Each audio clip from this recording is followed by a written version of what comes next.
This is a TLC recording. The Great Gatsby by F. Scott Fitzgerald.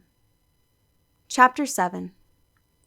It was when curiosity about Gatsby was at its highest that the lights in his house failed to go on one Saturday night, and as obscurely as it had begun, his career as Trimalchio was over.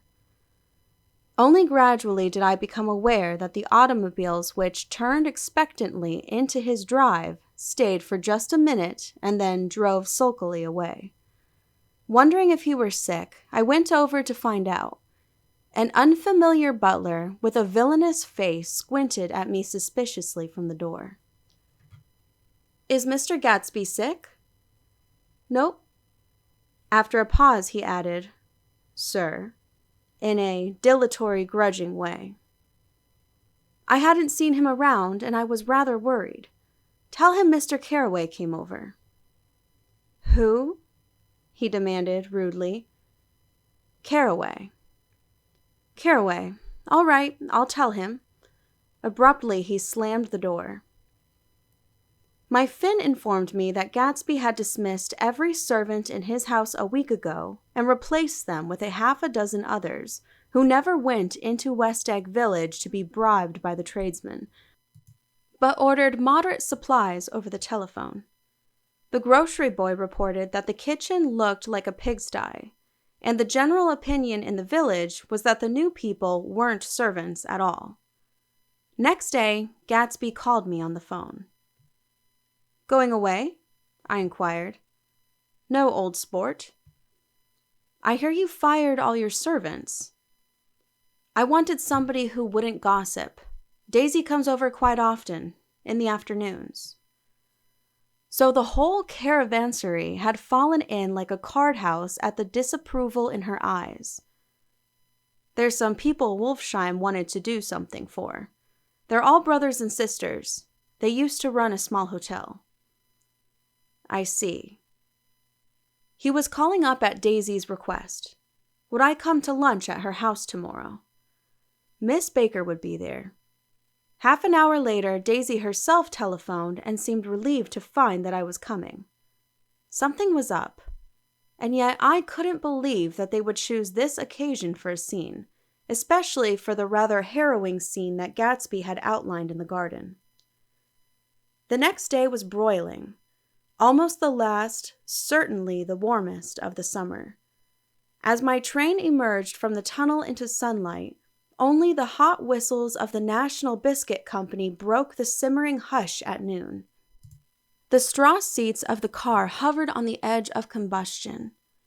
The woman next to me perspired delicately for a while into her white shirtwaist, and then, as her newspaper dampened under her fingers, lapsed despairingly into deep heat with a desolate cry. Her pocketbook slapped to the floor. "Oh my," she gasped. I picked it up with a weary bend and handed it back to her, holding it at arm's length and by the extreme tip of the corners to indicate that I had no designs upon it. But everyone nearby, including the woman, suspected me just the same. "Hot," said the conductor to familiar faces. "Some weather. Hot, hot, hot. Is it hot enough for you? Is it hot? Is it?" My commutation ticket came back to me with a dark stain from his hand. That anyone should care in this heat who flushed lips he kissed, whose head made damp the pajama pocket over his heart. Through the hall of the Buchanans' house blew a faint wind, carrying the sound of the telephone bell out to Gatsby and me as we waited at the door. "The master's body," roared the butler into the mouthpiece. "I'm sorry, madame, but we can't furnish it. It's far too hot to touch this noon." What he really said was, "Yes, yes, I'll see." He set down the receiver and came toward us, glistening slightly to take our stiff straw hats. "Madame expects you in the salon," he cried, needlessly indicating the direction. In this heat, every extra gesture was an affront to the common store of life. The room, shadowed well with awnings, was dark and cool. Daisy and Jordan lay upon an enormous couch like silver idols, weighing down their own white dresses against the singing breeze of the fans. "We can't move," they said together. Jordan's fingers, powdered white over their tan, rested for a moment in mine. "And Mr. Thomas Buchanan, the athlete?" I inquired. Simultaneously, I heard his voice, gruff, muffled, husky, at the hall telephone. Gatsby stood in the center of the crimson carpet and gazed around with fascinated eyes. Daisy watched him and laughed, her sweet, exciting laugh. A tiny gust of powder rose from her bosom into the air. "The rumor is," whispered Jordan, "that that's Tom's girl on the telephone." We were silent. The voice in the hall rose high with annoyance. "Very well, then, I won't sell you the car at all. I'm under no obligations to you at all. And as for your bothering me about it at lunchtime, I won't stand that at all." "Holding down the receiver," said Daisy cynically. "No, he's not," I assured her. "It's a bona fide deal. I happen to know about it." Tom flung open the door, blocked out its space for a moment with his thick body, and hurried into the room. "Mr. Gatsby!" He put out his broad, flat hand with well-concealed dislike. "I'm glad to see you, sir. Nick?" "Make us a cold drink," cried Daisy. As he left the room again, she got up and went over to Gatsby and pulled his face down, kissing him on the mouth. "You know I love you," she murmured. "You forget there's a lady present," said Jordan. Daisy looked around doubtfully. "You kiss Nick too? What a low, vulgar girl." "I don't care," cried Daisy, and began to clog on the brick fireplace. Then she remembered the heat and sat down guiltily on the couch just as a freshly laundered nurse leading a little girl came into the room. "Blessed precious," she crooned, holding out her arms. "Come to your own mother that loves you." The child, relinquished by the nurse, rushed across the room and rooted shyly into her mother's dress. "The blessed precious. Did mother get powder on your old yellowy hair? Stand up now and say howdy-do." Gatsby and I turned lead down and took the small, reluctant hand. Afterward, he kept looking at the child with surprise. I don't think he had ever really believed in its existence before. "I got dressed before luncheon," said the child, turning eagerly to Daisy. "That's because your mother wanted to show you off." Her face bent into the single wrinkle of the small white neck. "You dream, you absolute little dream." "Yes," admitted the child calmly. "Aunt Jordan's got a white dress, too." "How do you like mother's friends?" Daisy turned her around so that she faced Gatsby. "Do you think they're pretty?" "Where's Daddy?" "She doesn't look like her father," explained Daisy. "She looks like me. She's got my hair and shape of the face." Daisy sat back upon the couch. The nurse took a step forward and held out her hand. "Come, Pammy." "Goodbye, sweetheart." With a reluctant backward glance, the well-disciplined child held to her nurse's hand and was pulled out the door, just as Tom came back, preceding 4 gin rickeys that clicked full of ice. Gatsby took up his drink. "They certainly look cool," he said with visible tension. We drank in long, greedy swallows. "I read somewhere that the sun's getting hotter every year," said Tom genially. "It seems that pretty soon the Earth's going to fall into the sun. Or wait a minute. It's just the opposite. The sun's getting colder every year." "Come outside," he suggested to Gatsby. "I'd like you to have a look at the place." I went with them out to the veranda. On the green sound, stagnant in the heat, One small sail crawled slowly toward the fresher sea. Gatsby's eyes followed it momentarily. He raised his hand and pointed across the bay. "I'm right across from you." "So you are." Our eyes lifted over the rose beds and the hot lawn and the weedy refuse of the dog days along shore. Slowly, the white wings of the boat moved against the blue, cool limit of the sky. Ahead lay the scalloped ocean and the abounding Blessed Isles. "There's sport for you," said Tom, nodding. "I'd like to be out there with him for about an hour." We had luncheon in the dining room, darkened too against the heat, and drank down nervous gaiety with the cold ale. "What'll we do with ourselves this afternoon?" cried Daisy. "And the day after that, and the next 30 years?" "Don't be morbid," Jordan said. "Life starts all over when it gets crisp in the fall." "But it's so hot," insisted Daisy, on the verge of tears. "And everything's so confused. Let's all go to town." Her voice struggled on through the heat, beating against it, molding its senselessness into forms. "I've heard of making a garage out of the stable," Tom was saying to Gatsby. "But I'm the first man who ever made a stable out of a garage." "Who wants to go to town?" demanded Daisy insistently. Gatsby's eyes floated toward her. "Ah," she cried, "you look so cool." Their eyes met, and they stared together at each other, alone in space. With an effort, she glanced down at the table. "You always look so cool," she repeated.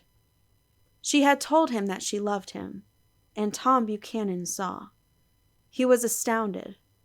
His mouth opened a little, and he looked at Gatsby and then back at Daisy as if he had just recognized her as someone he knew a long time ago. "You resemble the advertisement of the man," she went on innocently. "You know the advertisement of the man." "All right," broke in Tom quickly. "I'm perfectly willing to go to town. Come on, we're all going to town." He got up, his eyes still flashing between Gatsby and his wife. No one moved. "Come on!" His temper cracked a little. "What's the matter, anyhow? If we're going to town, let's start." His hand trembling with his effort at self-control, bore to his lips the last of his glass of ale. Daisy's voice got us to our feet and out onto the blazing gravel drive. "Are we just going to go?" she objected. "Like this? Aren't we going to let anyone smoke a cigarette first?" "Everybody smoked all through lunch." "Oh, let's have fun," she begged him. "It's too hot to fuss." He didn't answer. "Have it your own way," she said. "Come on, Jordan." They went upstairs to get ready while we 3 men stood there shuffling the hot pebbles with our feet. A silver curve of the moon hovered already in the western sky. Gatsby started to speak, changed his mind, but not before Tom wheeled and faced him expectantly. "Have you got your stables here?" asked Gatsby with an effort. "About 1/4 of a mile down the road." "Oh." A pause. "I don't see the idea of going to town," broke out Tom savagely. "Women get these notions in their heads." "Shall we take anything to drink?" called Daisy from an upper window. "I'll get some whiskey," answered Tom. He went inside. Gatsby turned to me rigidly. "I can't say anything in his house, old sport." "She's got an indiscreet voice," I remarked. "It's full of—" I hesitated. "Her voice is full of money," he said suddenly. That was it. I'd never understood before. It was full of money. That was the inexhaustible charm that rose and fell in it, the jingle of it, the cymbals' song of it. High in a white palace, the king's daughter, the golden girl. Tom came out of the house wrapping a quart bottle in a towel.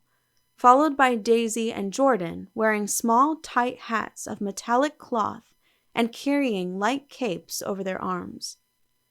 "Shall we all go in my car?" suggested Gatsby. He felt the hot green leather of the seat. I ought to have left it in the shade. "Is it standard shift?" demanded Tom. "Yes." "Well, you take my coupe and let me drive your car to town." The suggestion was distasteful to Gatsby. "I don't think there's much gas," he objected. "Plenty of gas," said Tom boisterously. He looked at the gauge, "and if it runs out, I can stop at a drugstore. You can buy anything at a drugstore nowadays." A pause followed this apparently pointless remark. Daisy looked at Tom, frowning, and an indefinable expression, at once definitely unfamiliar and vaguely recognizable, as if I had only heard it described in words, passed over Gatsby's face. "Come on, Daisy," said Tom, pressing her with his hand towards Gatsby's car. "I'll take you in this circus wagon." He opened the door, but she moved out from the circle of his arm. "You take Nick and Jordan. We'll follow you in the coupe." She walked close to Gatsby, touching his coat with her hand. Jordan and Tom and I got into the front seat of Gatsby's car. Tom pushed the unfamiliar gears tentatively, and we shot off into the oppressive heat, leaving them out of sight behind. "Did you see that?" demanded Tom. "See what?" He looked at me keenly, realizing that Jordan and I must have known all along. "You think I'm pretty dumb, don't you?" he suggested. "Perhaps I am, but I have almost a second sight sometimes that tells me what to do. Maybe you don't believe that, but science—" He paused. The immediate contingency overtook him, pulled him back from the edge of the theoretical abyss. "I've made a small investigation of this fellow," he continued. "I could have gone deeper if I'd known." "Do you mean you've been to a medium?" inquired Jordan humorously. "What?" Confused, he stared at us as we laughed. "A medium?" "About Gatsby." "About Gatsby? No, I haven't. I said I'd been making a small investigation of his past." "And you found out he was an Oxford man," said Jordan helpfully. "An Oxford man?" He was incredulous. "Like hell he is. He wears a pink suit." "Nevertheless, he's an Oxford man." "Oxford, New Mexico," snorted Tom contemptuously, or something like that. "Listen, Tom, if you're such a snob, why did you invite him to lunch?" demanded Jordan crossly. "Daisy invited him. She knew him before we were married, God knows where." We were all irritable now with the fading ale, and, aware of it, we drove for a while in silence. Then, as Dr. T.J. Eckelberg's faded eyes came into sight down the road, I remembered Gatsby's caution about gasoline. "We've got enough to get us to town," said Tom. "But there's a garage right there," objected Jordan. "I don't want to get stalled in this baking heat." Tom threw on both brakes impatiently, and we slid to an abrupt, dusty stop under Wilson's sign. After a moment, the proprietor emerged from the interior of his establishment and gazed hollow-eyed at the car. "Let's have some gas," cried Tom roughly. "What do you think we stopped for? To admire the view?" "I'm sick," said Wilson without moving. "I've been sick all day." "What's the matter?" "I'm all run down." "Well, shall I help myself?" Tom demanded. "You sounded well enough on the phone." With an effort, Wilson left the shade and support of the doorway and, breathing hard, unscrewed the cap of the tank. In the sunlight, his face was green. "I didn't mean to interrupt your lunch," he said, "but I need money pretty bad, and I was wondering what you were going to do with your old car." "How do you like this one?" inquired Tom. "I bought it last week." "It's a nice yellow one," said Wilson as he strained at the handle. "Like to buy it?" "Big chance." Wilson smiled faintly. No, but I could make some money on the other. What do you want money for all of a sudden? I've been here too long. I want to get away. My wife and I want to go west. Your wife does? Exclaimed Tom, startled. She's been talking about it for 10 years. He rested for a moment against the pump, shading his eyes. And now she's going whether she wants to or not. I'm going to get her away. The coupe flashed by us with a flurry of dust and the flash of a waving hand. What do I owe you? Demanded Tom harshly. I just got wised up to something funny the last 2 days, remarked Wilson. That's why I want to get away. That's why I've been bothering you about the car. What do I owe you? $1.20. The relentless beating heat was beginning to confuse me, and I had a bad moment there before I realized that so far his suspicions hadn't alighted on Tom. He had discovered that Myrtle had some sort of life apart from him in another world, and the shock had made him physically sick.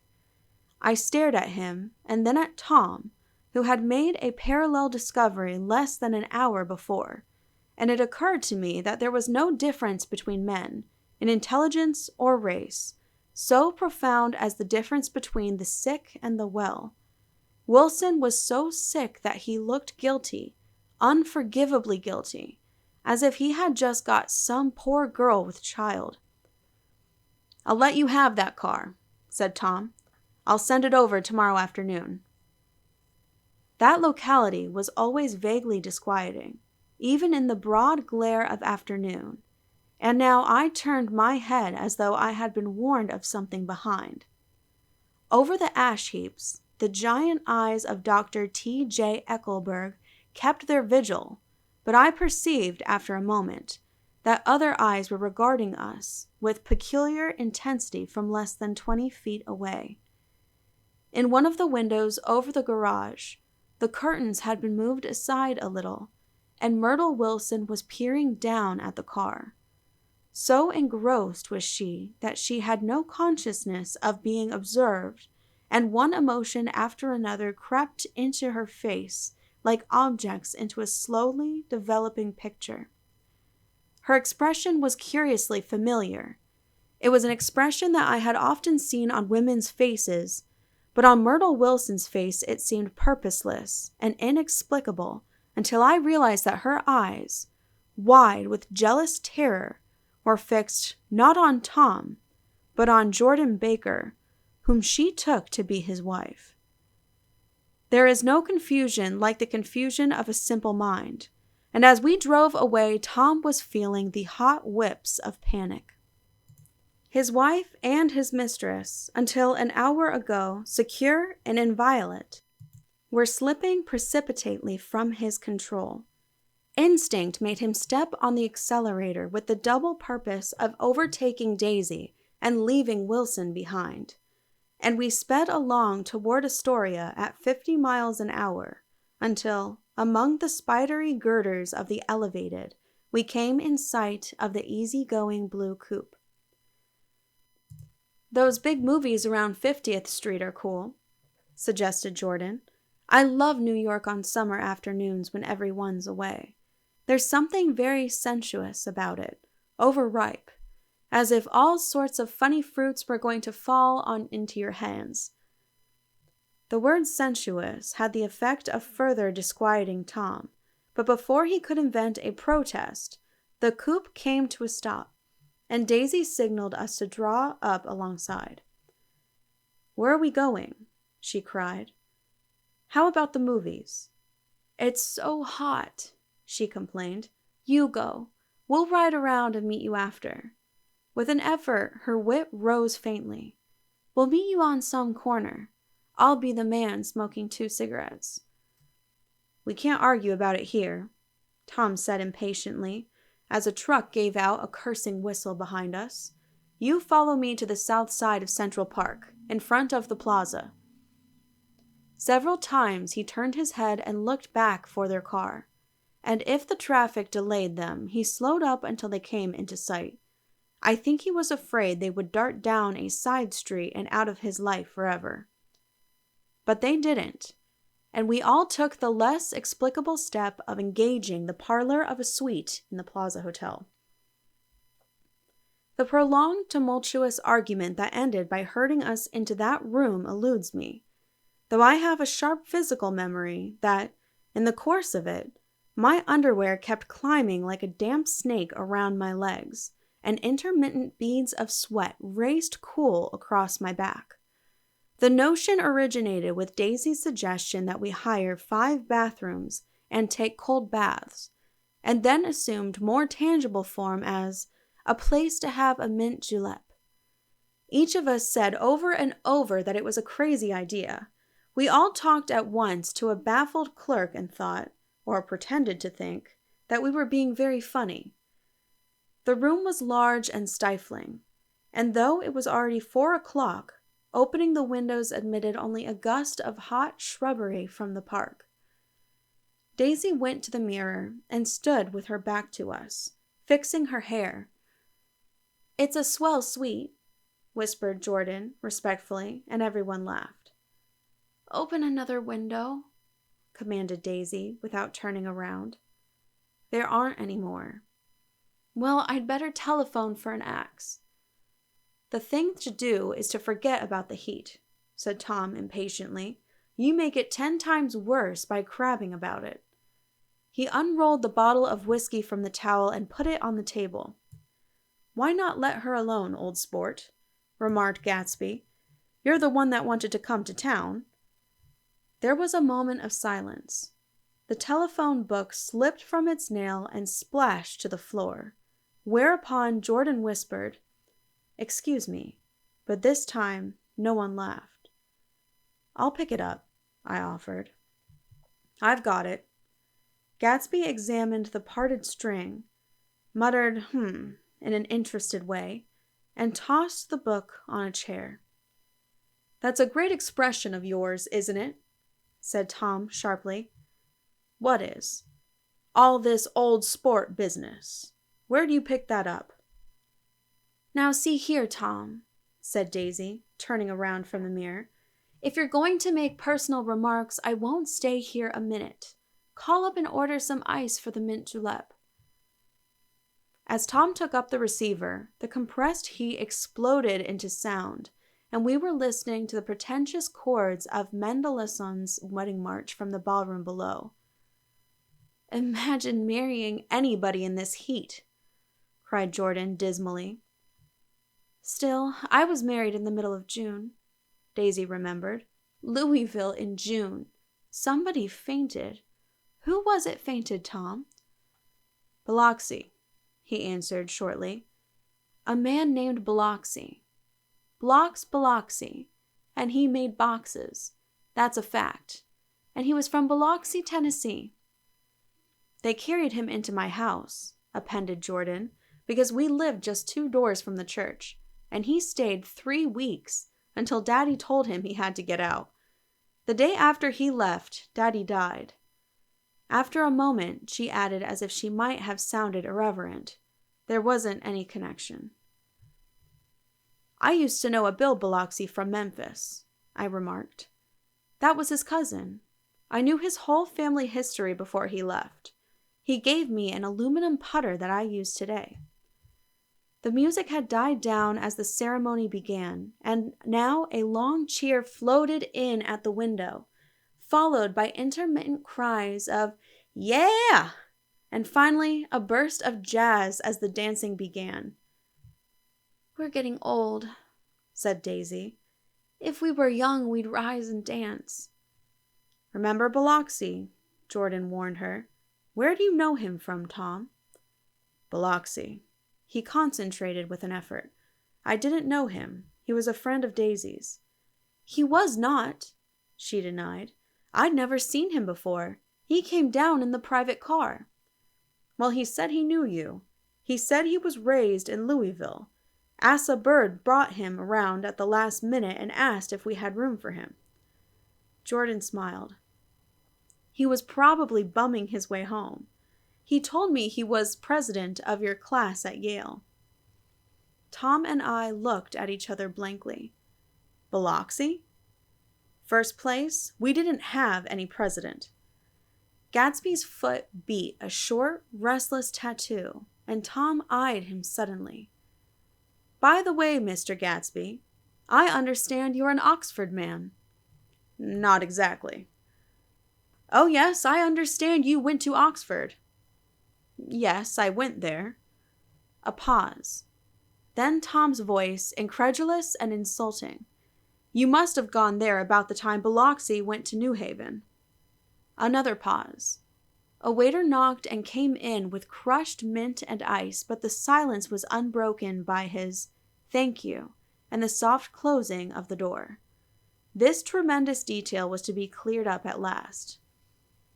I told you I went there, said Gatsby. I heard you, but I'd like to know when. It was 1919. I only stayed 5 months. That's why I can't really call myself an Oxford man. Tom glanced around to see if we mirrored his unbelief, but we were all looking at Gatsby. It was an opportunity they gave to some of the offers after the armistice, he continued. We could go to any of the universities in England or France. I wanted to get up and slap him on the back. I had one of those renewals of complete faith in him that I'd experienced before. Daisy rose, smiling faintly, and went to the table. Open the whiskey, Tom, she ordered, and I'll make you a mint julep. Then you won't seem so stupid to yourself. Look at the mint. Wait a minute, snapped Tom. I want to ask Mr. Gatsby one more question. Go on, Gatsby said politely. What kind of row are you trying to cause in my house anyhow? They were out in the open at last, and Gatsby was content. He isn't causing a row. Daisy looked desperately from one to the other. You're causing a row. Please have a little self-control. Self-control, repeated Tom incredulously. I suppose the latest thing is to sit back and let Mr. Nobody from nowhere make love to your wife. Well, if that's the idea, you can count me out. Nowadays, people begin by sneering at family life and family institutions, and next they'll throw everything overboard and have intermarriage between black and white. Flushed with his impassioned gibberish, he saw himself standing alone on the last barrier of civilization. We're all white here, murmured Jordan. I know I'm not very popular. I don't give big parties. I suppose you've got to make your house into a pigsty in order to have any friends in the modern world. Angry as I was, as we all were, I was tempted to laugh whenever he opened his mouth. The transition from libertine to prig was so complete. I've got something to tell you, old sport, began Gatsby, but Daisy guessed at his intention. Please don't, she interrupted helplessly. Please, let's all go home. Why don't we all go home? That's a good idea. I got up. Come on, Tom. Nobody wants a drink. I want to know what Mr. Gatsby has to tell me. Your wife doesn't love you, said Gatsby. She never loved you. She loves me. You must be crazy, exclaimed Tom automatically. Gatsby sprang to his feet, vivid with excitement. She never loved you. Do you hear? He cried. She only married you because I was poor and she was tired of waiting for me. It was a terrible mistake, but in her heart she never loved anyone except me. At this point, Jordan and I tried to go, but Tom and Gatsby insisted with competitive firmness that we remain, as though neither of them had anything to conceal, and it would be a privilege to partake vicariously of their emotion. Sit down, Daisy. Tom's voice groped unsuccessfully for the paternal note. What's been going on? I want to hear all about it. I told you what's been going on, said Gatsby. Going on for 5 years, and you didn't know. Tom turned to Daisy sharply. You've been seeing this fellow for 5 years? Not seeing, said Gatsby. No, we couldn't meet, but both of us loved each other all that time, old sport, and you didn't know. I used to laugh sometimes, but there was no laughter in his eyes. To think that you didn't know. Oh, that's all, Tom tapped the thick fingers together like a clergyman and leaned back in his chair. "You're crazy," he exploded. "I can't speak about what happened 5 years ago because I didn't know Daisy then, and I'll be damned if I see how you got within a mile of her unless you brought the groceries to the back door. But all the rest of that's a goddamned lie. Daisy loved me when she married me, and she loves me now." "No," said Gatsby, shaking his head. "She does, though. The trouble is that sometimes she gets foolish ideas in her head and doesn't know what she's doing." He nodded sagely. "And what's more, I love Daisy too. Once in a while I go off on a spree and make a fool of myself, but I always come back. And in my heart I love her all the time." "You're revolting," said Daisy. She turned to me, and her voice, dropping an octave lower, filled the room with thrilling scorn. "Do you know why we left Chicago? I'm surprised that they didn't treat you to the story of that little spree." Gatsby walked over and stood beside her. "Daisy, that's all over now," he said earnestly. "It doesn't matter anymore. Just tell him the truth, that you never loved him, and it's all wiped out forever." She looked at him blindly. "Why, how could I love him, possibly?" "You never loved him." She hesitated. Her eyes fell on Jordan and me with a sort of appeal, as though she realized at last what she was doing, and as though she had never, all along, intended doing anything at all. But it was done now.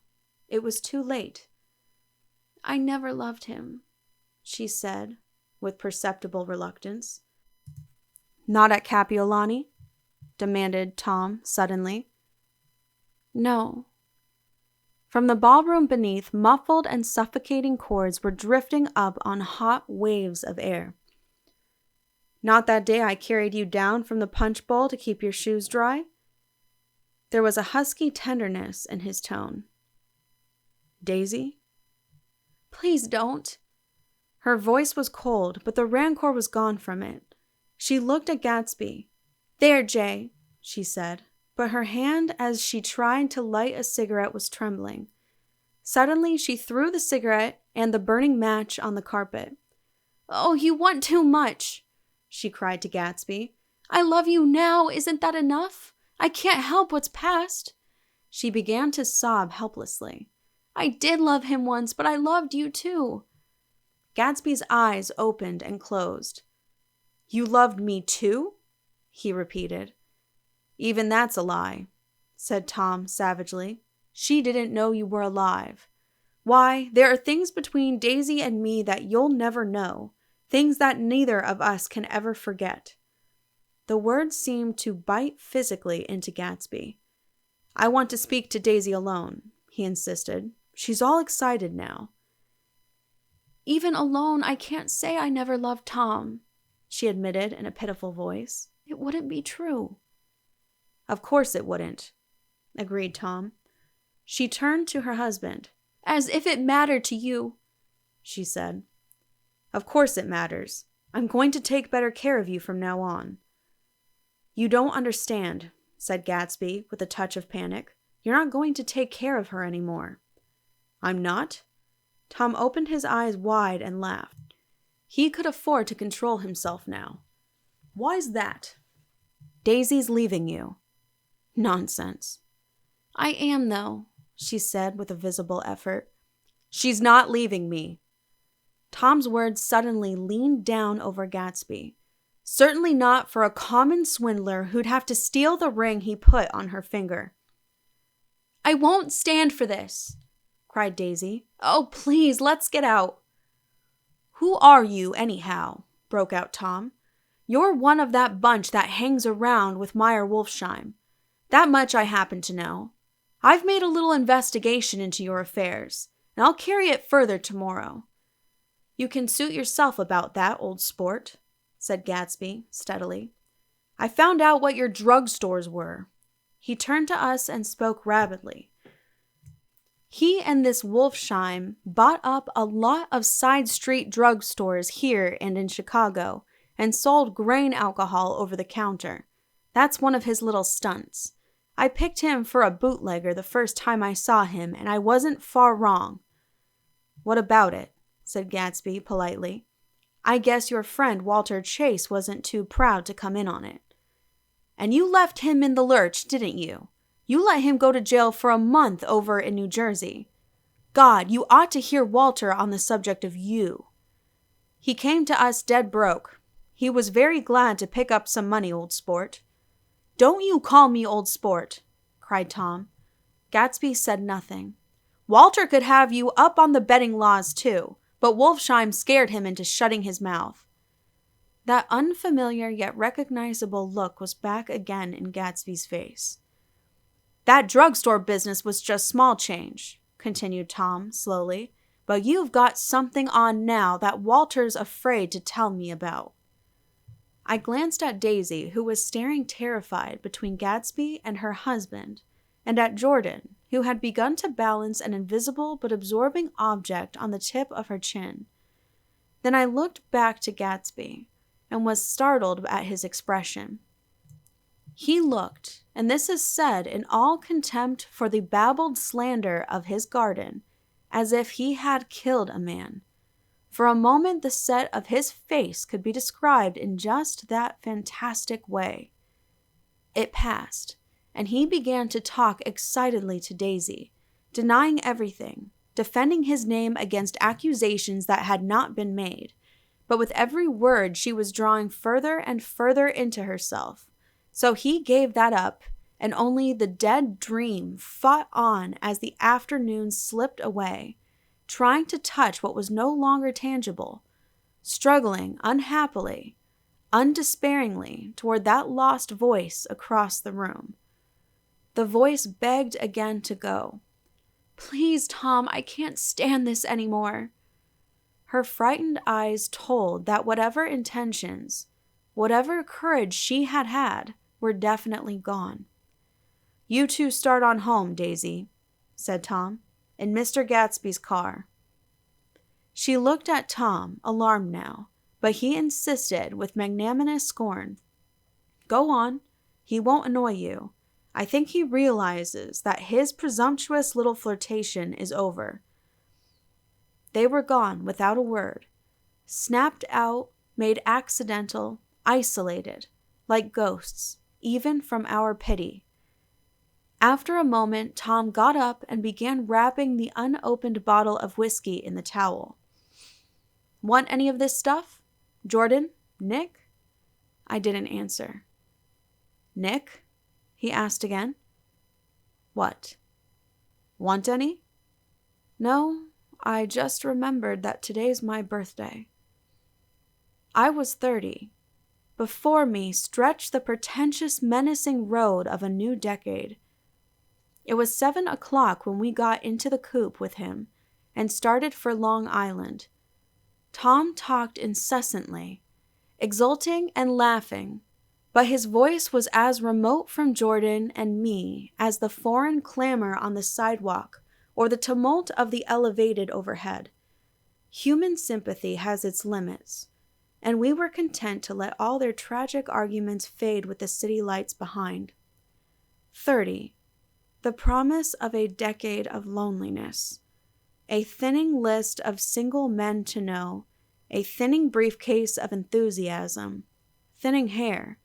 But there was Jordan beside me who, unlike Daisy, was too wise ever to carry well-forgotten dreams from age to age.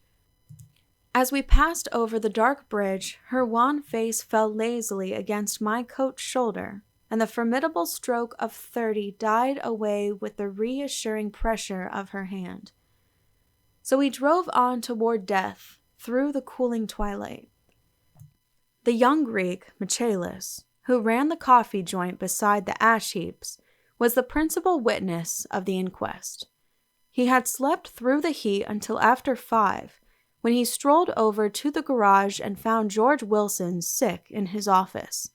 Really sick.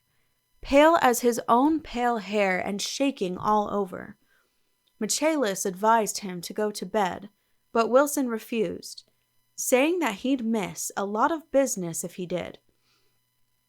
While his neighbor was trying to persuade him, a violent racket broke out overhead. "I've got my wife locked in up there," explained Wilson calmly. "She's going to stay there till the day after tomorrow, and then we are going to move away." Michaelis was astonished. They had been neighbors for 4 years, and Wilson had never seemed faintly capable of such a statement. Generally, he was one of these worn-out men. When he wasn't working, he sat on a chair in the doorway and stared at the people and the cars that passed along the road. When anyone spoke to him, he invariably laughed in an agreeable, colorless way. He was his wife's man and not his own. So naturally, Michaelis tried to find out what had happened, but Wilson wouldn't say a word. Instead, he began to throw curious, suspicious glances at his visitor and ask him what he'd been doing at certain times on certain days. Just as the latter was getting uneasy, some workmen came past the door bound for his restaurant, and Michaelis took the opportunity to get away, intending to come back later. But he didn't. He supposed he forgot to, that's all. When he came outside again a little after 7, he was reminded of the conversation because he heard Mrs. Wilson's voice, loud and scolding, downstairs in the garage. "Beat me," he heard her cry. "Throw me down and beat me, you dirty little coward." A moment later, she rushed out into the dusk, waving her hands and shouting. Before he could move from his door, the business was over. The death car, as the newspapers called it, didn't stop. It came out of the gathering darkness, wavered tragically for a moment, and then disappeared around the next bend. Michaelis wasn't even sure of its color. He told the first policeman that it was light green. The other car, the one going toward New York, came to rest 100 yards beyond, and its driver hurried back to where Myrtle Wilson, her life violently extinguished, knelt in the road and mingled her thick, dark blood with the dust.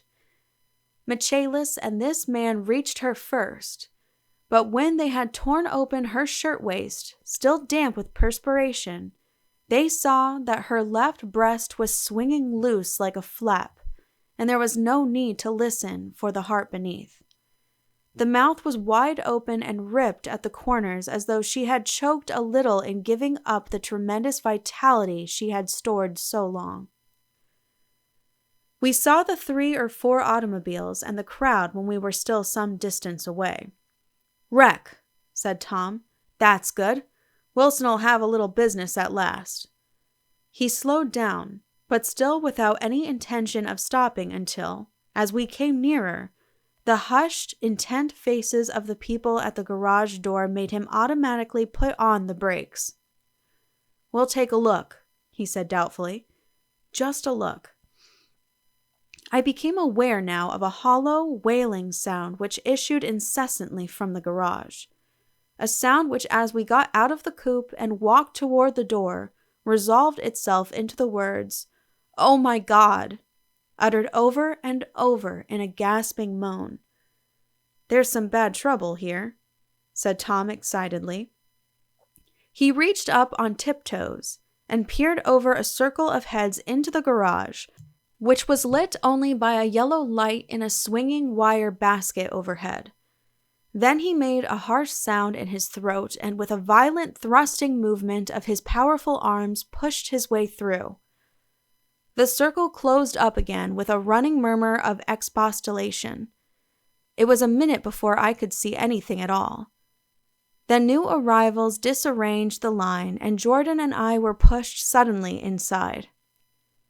Myrtle Wilson's body wrapped in a blanket, and then in another blanket as though she suffered from a chill in the hot night, lay on a work table by the wall, and Tom, with his back to us, was bending over it, motionless. Next to him stood a motorcycle policeman taking down names with much sweat and correction in a little book. At first, I couldn't find the source of the high, groaning words that echoed clamorously through the bare garage. Then I saw Wilson standing on the raised threshold of his office, swaying back and forth and holding to the doorposts with both hands. Some man was talking to him in a low voice and attempting from time to time to lay a hand on his shoulder. But Wilson neither heard nor saw. His eyes would drop slowly from the swinging light to the laden table by the wall and then jerk back to the light again, and he gave out incessantly his high, horrible call. "Oh my God! Oh my God! Oh my God! Oh my God!" Presently, Tom lifted his head with a jerk, and after staring around the garage with glazed eyes, addressed a mumbled, incoherent remark to the policeman. "M-A-V," the policeman was saying. "O." "No R," corrected the man. "M-A-V-R-O." "Listen to me," muttered Tom fiercely. "R," said the policeman. "O." "G. G." He looked up as Tom's broad hand fell sharply on his shoulder. "What you want, fella?" "What happened? That's what I want to know." "Otto hit her. Instantly killed." "Instantly killed," repeated Tom, staring. "She ran out in a road. Son of a bitch didn't even stop his car." "There was 2 cars," said Michaelis. "One comin', one goin', see?" "Going where?" asked the policeman keenly. "One going each way. Well, she—" His hand rose toward the blankets but stopped halfway and fell to his side. "She ran out there, and the one comin' from New York knocked right into her going 30 or 40 miles an hour." "What's the name of this place here?" demanded the officer. "Hasn't got a name." A pale, well-dressed Negro stepped near. "It was a yellow car," he said. "Big yellow car. New." "See the accident?" asked the policeman. "No, but the car passed me down the road, going faster'n 40, going 50, 60. Come here and let's have your name. Look out now. I want to get his name." Some words of this conversation must have reached Wilson swaying in the office door, for suddenly a new theme found voice among his gasping cries. "You don't have to tell me what kind of car it was. I know what kind of car it was." Watching Tom, I saw the wad of muscle back of his shoulder tighten under his coat. He walked quickly over to Wilson and, standing in front of him, seized him firmly by the upper arms.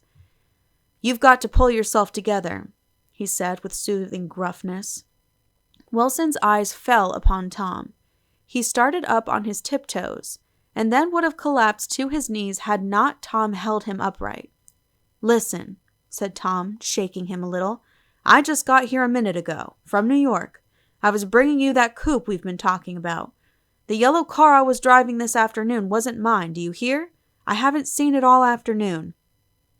Only the Negro and I were near enough to hear what he said. But the policeman caught something in the tone and looked over with truculent eyes. "What's all that?" he demanded. "I'm a friend of his." Tom turned his head but kept his hands firm on Wilson's body. "He says he knows the car that did it. It was a yellow car." Some dim impulse moved the policeman to look suspiciously at Tom. "And what color's your car?" "It's a blue car. A coupe. We've come straight from New York," I said. Someone who had been driving a little behind us confirmed this, and the policeman turned away. "Now, if you'll let me have that name again correct." Picking up Wilson like a doll, Tom carried him into the office and set him down in a chair and came back. "If somebody'll come here and sit with him," he snapped authoritatively. He watched while the 2 men standing closest glanced at each other and went unwillingly into the room. Then Tom shut the door on them and came down the single step, his eyes avoiding the table. As he passed close to me, he whispered, "Let's get out." Self-consciously, with his authoritative arms breaking the way, we pushed through the still-gathering crowd, passing a hurried doctor, case in hand, who had been sent for in wild hope half an hour ago. Tom drove slowly until we were beyond the bend. Then his foot came down hard and the coupe raced along through the night. In a little while I heard a low husky sob and saw that the tears were overflowing down his face. "The goddamn coward," he he whimpered. He didn't even stop his car. The Buchanans' house floated suddenly toward us through the dark, rustling trees. Tom stopped beside the porch and looked up at the second floor where 2 windows bloomed with light among the vines. "Daisy's home," he said. As we got out of the car, he glanced at me and frowned slightly. "I ought to have dropped you in West Egg, Nick. There's nothing we can do tonight." A change had come over him, and he spoke gravely and with decision. As we walked across the moonlight gravel to the porch, he disposed of the situation in a few brisk phrases. "I'll telephone for a taxi to take you home. And while you're waiting, you and Jordan better go in the kitchen and have them get you some supper, if you want any." He opened the door. "Come in." "No, thanks. But I'd be glad if you'd order me the taxi. I'll wait outside." Jordan put her hand on my arm. "Won't you come in, Nick?" "No, thanks." I was feeling a little sick, and I wanted to be alone. But Jordan lingered for a moment more. "It's only 9:30, she said. I'd be damned if I'd go in. I'd had enough of all of them for one day, and suddenly that included Jordan too. She must have seen something of this in my expression, for she turned abruptly away and ran up the porch steps into the house.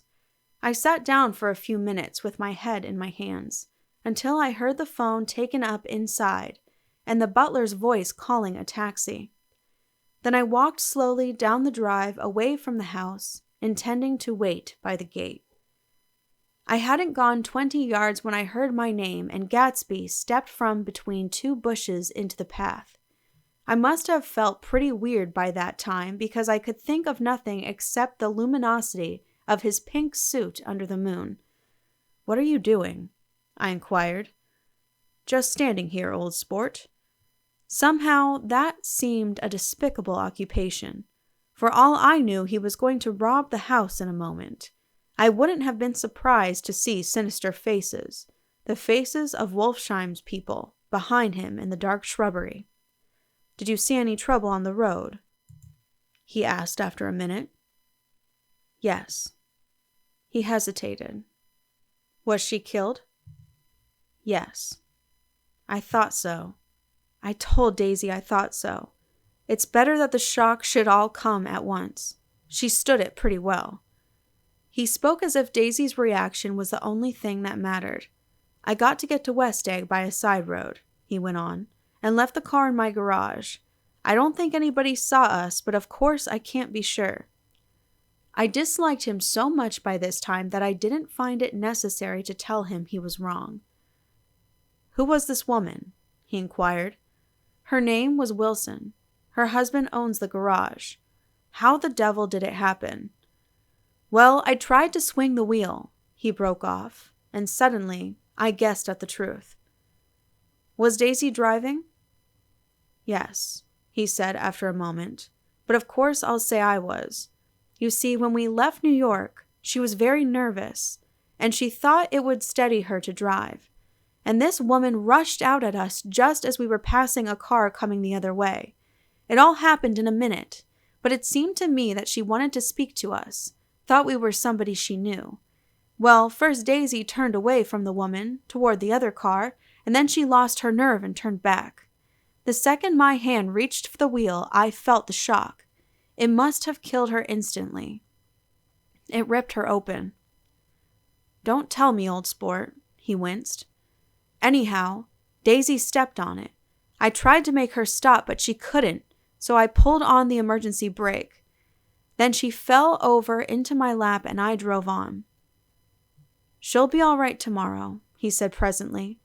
"I'm just going to wait here and see if he tries to bother her about that unpleasantness this afternoon. She's locked herself into her room, and if he tries any brutality, she's going to turn the light out and on again." "He won't touch her," I said. "He's not thinking about her." "I don't trust him, old sport." "How long are you going to wait?" "All night if necessary. Anyhow, till they all go to bed." A new point of view occurred to me. Suppose Tom found out that Daisy had been driving. He might think he saw a connection in it. He might think anything. I looked at the house. There were 2 or 3 bright windows downstairs and the pink glow from Daisy's room on the 2nd floor. "You wait here," I said. "I'll see if there's any sign of a commotion." I walked back along the border of the lawn, traversed the gravel softly, and tiptoed up the veranda steps. The drawing room curtains were open, and I saw that the room was empty. Crossing the porch where we had dined that June night 3 months before, I came to a small rectangle of light which I guessed was the pantry window. The blind was drawn, but I found a rift at the sill. Daisy and Tom were sitting opposite each other at the kitchen table, with a plate of cold fried chicken between them and 2 bottles of ale. He was talking intently across the table at her, and in his earnestness his hand had fallen upon and covered her own. Once in a while she looked up at him and nodded in agreement. They weren't happy, and neither of them had touched the chicken or the ale, and yet they weren't unhappy either. There was an unmistakable air of natural intimacy about the picture, and anybody would have said that they were conspiring together. As I tiptoed from the porch, I heard my taxi feeling its way along the dark road toward the house. Gatsby was waiting where I had left him in the drive. "Is it all quiet up there?" he asked, anxiously. "Yes, it's all quiet." I hesitated. "You'd better come home and get some sleep." He shook his head. "I want to wait here till Daisy goes to bed. Good night, old sport." He put his hands in his coat pockets and turned back eagerly to his scrutiny of the house, as though my presence marred the sacredness of the vigil. So I walked away and left him standing there in the moonlight, watching over nothing. End of Chapter 7. Please click the link below to continue on to Chapter 8. This has been a TLC recording. Thank you for listening, and please be sure to subscribe.